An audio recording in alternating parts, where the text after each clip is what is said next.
Hey guys, welcome back to our YouTube channel, and in today's video I'm going to show you how to use Expedia at the airport. So first of all, launch Expedia app. Now once you come here, make sure that you are signed in.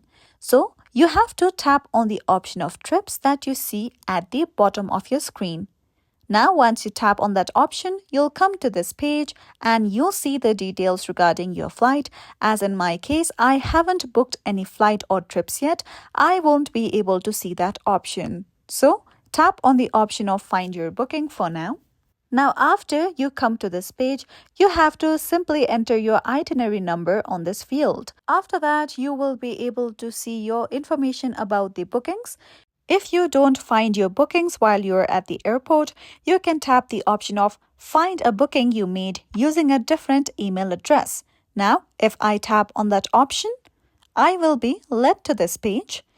Now you simply have to enter in your email address that you had used for your bookings and then similarly enter the itinerary number and tap on continue. After that, you will be able to see your bookings while you're at the airport.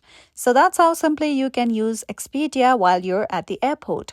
So this is it for today, and if you found this video helpful and informative, don't forget to subscribe to our YouTube channel.